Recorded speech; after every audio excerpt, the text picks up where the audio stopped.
بسم الله الرحمن الرحيم الحمد لله والصلاة والسلام على رسول الله وعلى آله وأصحابه أجمعين أما بعد.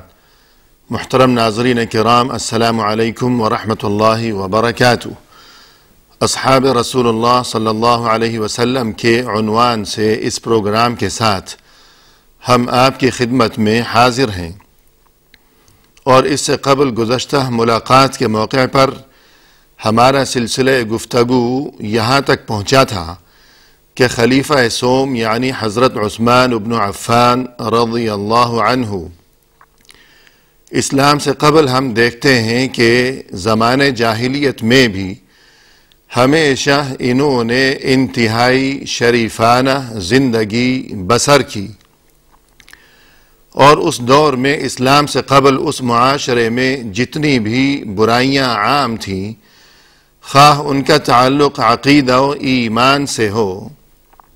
یا ان کا تعلق اخلاقیات سے ہو یا رویہ و سلوک سے ہو، ان تمام برائیوں سے ہمیشہ عثمان بن عفان رضی اللہ عنہ کا دامن ہمیشہ پاک ہی رہا، اسلام سے پہلے بھی۔ چنانچہ یہی وجہ تھی کہ حضرت عثمان کو اس معاشرے میں یعنی زمانہ جاہلیت میں بھی مکہ شہر میں اور قریش کے ہاں انتہائی عزت و احترام اور قدر و منزلت کی نگاہ سے دیکھا جاتا تھا، اور یہ کہ ناظرین کرام، حضرت عثمان کا بہت پہلے سے زمانہ جاہلیت سے ہی بلکہ بچپن کے دور سے ہی حضرت ابو بکر صدیق رضی اللہ عنہ کے ساتھ بہت گہری دوستی تھی ان کی، اور نہایت قریبی اور مضبوط قسم کا تعلق تھا ان دونوں کے درمیان۔ چنانچہ یہ حقیقت ہے کہ حضرت ابو بکر صدیق رضی اللہ عنہ کی دعوت پر ہی حضرت عثمان مشرف باسلام ہوئے، اور جس وقت یہ عثمان بن عفان رضی اللہ عنہ مشرف باسلام ہوئے اس وقت ان کی عمر 34 برس تھی، اور ہمیں یہ بات بھی معلوم ہونی چاہیے کہ یہ حضرت عثمان چوتھے شخص ہیں جنہوں نے اسلام قبول کیا، کہ ان سے پہلے جو 3 حضرات تھے یعنی حضرت ابو بکر صدیق رضی اللہ عنہ، اور اسی طرح حضرت علی بن ابی طالب رضی اللہ عنہ، اور اسی طرح حضرت زید بن حارثہ رضی اللہ عنہ، یہ 3 شخصیات، اور ان کے بعد چوتھے شخص یہ تھے یعنی عثمان بن عفان رضی اللہ عنہ، جنہوں نے دین اسلام قبول کیا۔ البتہ ناظرین کرام، اگر ہم اس فہرست میں حضرت خدیجہ رضی اللہ عنہا کو بھی شامل کر لیتے ہیں، تب یہ حضرت عثمان 5ویں نمبر پر آ جاتے ہیں، لیکن عموماً مؤرخین نے اور اہل علم نے یہ طریقہ اختیار کیا ہے کہ بقول ان کے چونکہ حضرت خدیجہ تو ام المؤمنین تھیں، اور یہ کہ رسول اللہ صلی اللہ علیہ وسلم کے گھر کا ہی ایک فرد تھیں،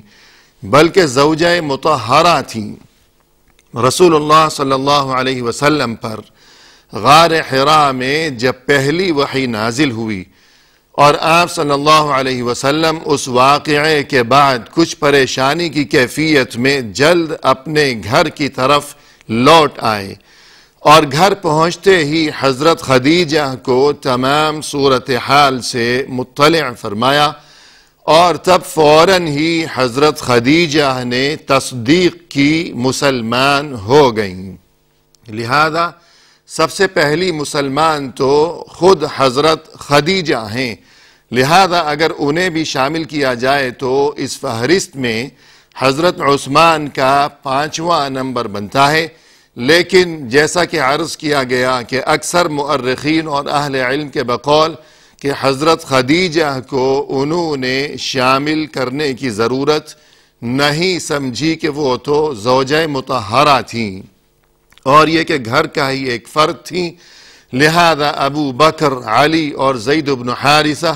رضوان اللہ علیہم اجمعین کے بعد چوتھے شخص ہیں عثمان بن عفان رضی اللہ عنہ، جنہوں نے دین اسلام قبول کیا۔ تو اس سے یہ بات بھی واضح ہو گئی ناظرین کرام کہ عثمان بن عفان ان عظیم شخصیات میں شامل ہیں کہ جن کے لیے قرآن کریم میں السابقین الاولین کا لفظ استعمال کیا گیا ہے، یعنی وہ حضرات اور وہ عظیم ترین شخصیات جنہوں نے بہت ابتدائی دور میں دین اسلام قبول کیا اور رسول اللہ صلی اللہ علیہ وسلم کی دعوت پر جنہوں نے لبیک کہا اور سر تسلیم خم کر دیا۔ حالانکہ وہ ابتدائی دور جو تھا وہ تو انتہائی مشکلات کا زمانہ تھا،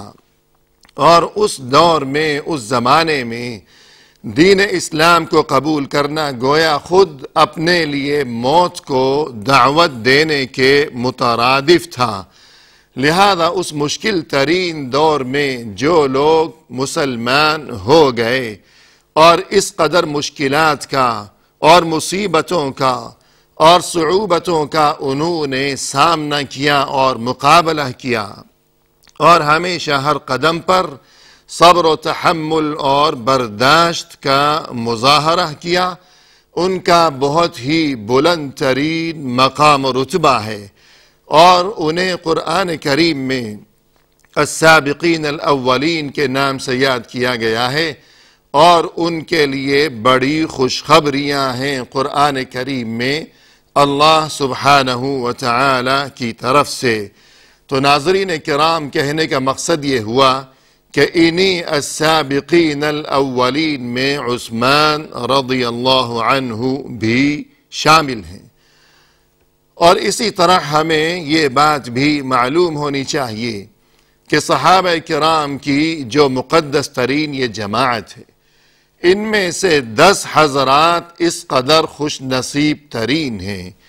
کہ جنہیں عشرہ مبشرہ کے نام سے یاد کیا جاتا ہے، یا اسی طرح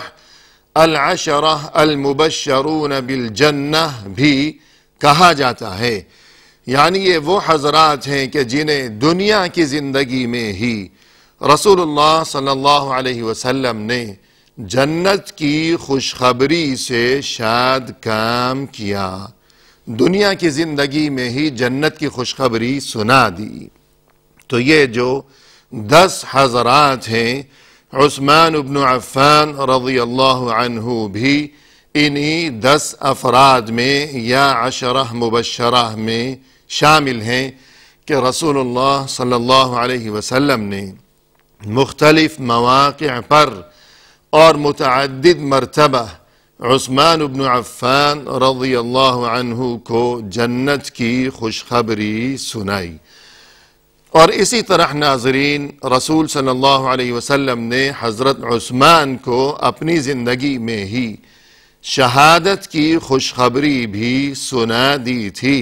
یہ خبر سنا دی تھی اور مطلع فرما دیا تھا کہ اے عثمان، آپ کو شہادت کی موت نصیب ہوگی، شہادت کا عظیم مرتبہ آپ کے نصیب میں لکھا ہوا ہے۔ اور اسی طرح رسول صلی اللہ علیہ وسلم نے عثمان بن عفان کو یہ خبر بھی دے دی تھی کہ اے عثمان، آپ کو مظلومیت کی موت نصیب ہوگی، کہ آپ کی موت یا آپ کی شہادت ایسی حالت میں واقع ہوگی کہ آپ اس وقت مظلوم ہوں گے۔ تو ناظرین، رسول صلی اللہ علیہ وسلم کی اس بات سے اور اس پیشین گوئی سے یہ بات ثابت ہوئی کہ عثمان بن عفان جب بوقت وفات مظلوم ہوں گے تو اس بات کا مقصد یہ ہوا کہ وہ اس وقت حق پر ہوں گے، ہدایت پر ہوں گے، اس لیے کہ اگر وہ باطل پر ہوتے اور غلطی پر ہوتے تو مظلوم تو نہ ہوتے بلکہ شاید ظالم بن جاتے۔ لیکن جو شخص مظلوم ہے تو اس کا مطلب تو پھر یہی ہوا کہ وہ شخص یقیناً حق پر ہے، نہ کہ غلطی پر اور باطل پر۔ اور اسی طرح ناظرین کرام ہم دیکھتے ہیں کہ تاریخ میں عثمان بن عفان رضی اللہ عنہ کا ایک اور بہت بڑا مقام رتبہ کہ ان کا یہ لقب جو کہ تاریخ میں مشہور ہو گیا وہ ہے ذو النورین کا لقب۔ ذو النورین کے لقب سے عثمان مشہور ہو گئے ہمیشہ کے لیے۔ اور ذو النورین کا مطلب ہے یعنی دو نوروں والا۔ اس سے مراد یہ ہے کہ رسول اللہ صلی اللہ علیہ وسلم کی یکے بعد دیگر دو صاحب زادیاں یعنی حضرت رقیہ رضی اللہ عنہا اور پھر ان کی وفات کے بعد حضرت ام کلثوم رضی اللہ عنہا یکے بعد دیگر رسول صلی اللہ علیہ وسلم کی یہ دو بیٹیاں عثمان بن عفان رضی اللہ عنہ کے عقد نکاح میں آئیں۔ اور یہ کہ تمام انسانی تاریخ میں اور کوئی ایسا انسان نہیں ہے کہ جسے یہ اتنا بڑا شرف حاصل ہوا ہو کہ اس کے عقد نکاح میں اس کی زوجیت میں کسی نبی کی دو بیٹیاں آئی ہوں۔ تمام انسانی تاریخ میں تمام بنی نوع انسان میں یہ شرف صرف عثمان بن عفان رضی اللہ عنہ کو ہی نصیب ہو سکا ہے۔ ناظرین، جیسا کہ ہم جانتے ہیں کہ ظہور اسلام سے پہلے رسول اللہ صلی اللہ علیہ وسلم کا اپنے خاندان والوں کے ساتھ جو تعلق کا سلسلہ تھا، جو آپس کا میل جول تھا، جیسا کہ بنو ہاشم وغیرہ تھے یا قریش کے دوسرے لوگ تھے، دوسرے خاندان اور دوسرے گھرانے، ہر ایک کے ساتھ معمول کا ایک سلسلہ تھا، ملاقات وغیرہ، یہ سب کچھ چلتا رہتا تھا، اس میں کوئی تعجب کی بات نہیں تھی۔ چنانچہ رسول اللہ صلی اللہ علیہ وسلم نے نبوت ملنے سے قبل اپنی ان دو بیٹیوں یعنی رقیہ اور ام کلثوم رضی اللہ عنہما کا نکاح کروایا تھا ابو لہب کے بیٹوں عتبہ اور عتیبہ کے ساتھ، کہ ابو لہب کے ساتھ بھی قرابت داری کا معاملہ تھا، رشتہ داری تھی کہ وہ بھی بنو ہاشم سے ہی اس کا بھی تعلق تھا۔ تو یہ ایک گویا معمول کی بات تھی، اس میں کوئی تعجب کی بات نہیں ہے۔ چنانچہ ان دونوں کی شادی یا ان دونوں کا رشتہ ابو لہب کے بیٹوں عتبہ اور عتیبہ کے ساتھ طے پایا تھا، البتہ ابھی رخصتی کی نوبت نہیں آئی تھی، ان دونوں کی رخصتی ابھی نہیں ہوئی تھی۔ اور اسی دوران رسول اللہ صلی اللہ علیہ وسلم کو اللہ عز و جل کی جانب سے نبوت کے رتبے سے سرفراز کر دیا گیا، نبوت کا آپ صلی اللہ علیہ وسلم نے اعلان فرمایا۔ نبوت کے اس اعلان کے ساتھ ہی ہم دیکھتے ہیں کہ ابو لہب بجائے دین اسلام کو قبول کرنے کے وہ تو دشمنی پر آمادہ ہو گیا اور بہت بری طرح سے اس نے پیغمبر اسلام کو اور دیگر مسلمانوں کو ستانے کا سلسلہ شروع کر دیا اور در پہ آزار ہو گیا، اور پھر دشمنی کا یہ سلسلہ بڑھتا ہی چلا گیا، یہاں تک کہ ناظرین جب اللہ کی طرف سے سورہ تبت یدا ابی لہب وتب نازل کی گئی، یعنی برباد ہو جائیں، ابو لہب کے ہاتھ ٹوٹ جائیں اور وہ خود یعنی ابو لہب خود بھی برباد ہو جائے، تو جب یہ صورت نازل ہوئی تو ابو لہب کے صبر کا پیمانہ لبریز ہو گیا۔ یہ صورت سننے کے بعد، یہ آیات سننے کے بعد ابو لہب تو بس گویا غصے کی شدت کی وجہ سے آگ بگولا ہو گیا، اور تب اس نے اپنے دونوں بیٹوں کو بلا کر یہ حکم دیا کہ ابھی فوراً تم دونوں اپنی بیویوں کو یعنی محمد صلی اللہ علیہ وسلم کی بیٹیوں کو طلاق دے دو۔ یوں رسول صلی اللہ علیہ وسلم کے ساتھ دشمنی اور مخالفت کے اظہار کے طور پر اور رسول صلی اللہ علیہ وسلم کو نفسیاتی صدمہ پہنچانے کی غرض سے ابو لہب نے یہ حرکت کی کہ اپنے بیٹوں عتبہ اور عتیبہ سے ان دونوں یعنی رقیہ اور ام کلثوم کو طلاق دلوا دی۔ چنانچہ یہ بات تو بظاہر اگرچہ معیوب تھی کہ طلاق ہو گئی، لیکن حقیقت تو یہ ہے کہ ان دونوں کے لیے، رقیہ اور ام کلثوم کے لیے اور خود رسول صلی اللہ علیہ وسلم کے لیے، یہ بات تو در حقیقت ایک طرح سے خوشی کی بات ہی تھی کہ چھٹکارا مل گیا ابو لہب سے اور اس کے بیٹوں سے۔ ہاں البتہ معاشرے میں جو رسوائی یا جو عیب اور جو تضحیک اور جو تماشا بنا وہ ایک الگ معاملہ ہے۔ اور پھر اس کے بعد ناظرین کرام، رسول اللہ صلی اللہ علیہ وسلم نے ان دونوں بیٹیوں میں سے رقیہ رضی اللہ عنہا کا نکاح کروا دیا حضرت عثمان بن عفان رضی اللہ عنہ کے ساتھ۔ یوں یہ دونوں رشتہ ازدواج میں منسلک ہو گئے، میاں بیوی بن گئے، یعنی عثمان بن عفان اور رقیہ بنت رسول صلی اللہ علیہ وسلم۔ اور اس کے بعد جب کچھ وقت مزید گزرا تو جیسا کہ ہم سب جانتے ہیں کہ ابتدائی دور سے ہی تمام مشرکین مکہ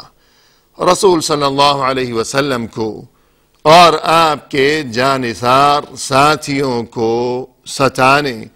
اور ایذا رسانی پر ہمیشہ سے ہی کمر بستہ رہے، اور تکلیفوں کا، اذیتوں کا یہ سلسلہ عروج پر پہنچا ہوا تھا، یہاں تک کہ نبوت کے 5ویں سال رسول اللہ صلی اللہ علیہ وسلم نے اپنے صحابہ کرام کو مشورہ دیتے ہوئے یوں ارشاد فرمایا کہ دیکھو، وہ جو ایک ملک ہے جس کا نام ہے حبشہ، وہاں کا جو بادشاہ ہے وہ انتہائی عادل اور انصاف پسند بادشاہ ہے، بہت رحم دل ہے، وہ اچھا انسان ہے۔ لہذا میرا مشورہ یہ ہے کہ جو کوئی چاہے وہ مکہ سے حبشہ کی جانب ہجرت کر جائے۔ اور تب رسول صلی اللہ علیہ وسلم کے اس مشورے پر عمل کرتے ہوئے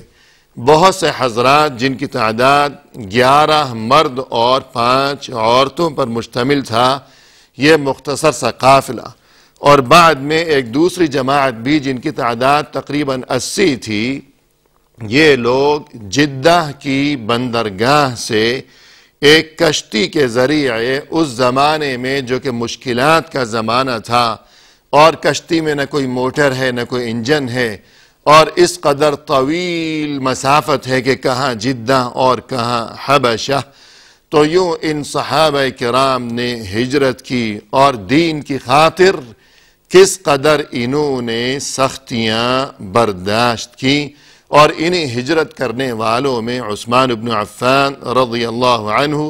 اور ان کی بیوی یعنی رسول اللہ صلی اللہ علیہ وسلم کی صاحبزادی رقیہ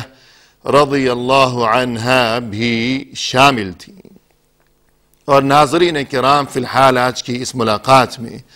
ہم اسی پر توقف کرتے ہوئے آپ سے اجازت چاہتے ہیں، فی امان اللہ۔ انشاءاللہ آئندہ ملاقات کے موقع پر اس سلسلہ کلام کو آگے بڑھایا جائے گا۔ وآخر دعوانا ان الحمد للہ رب العالمین۔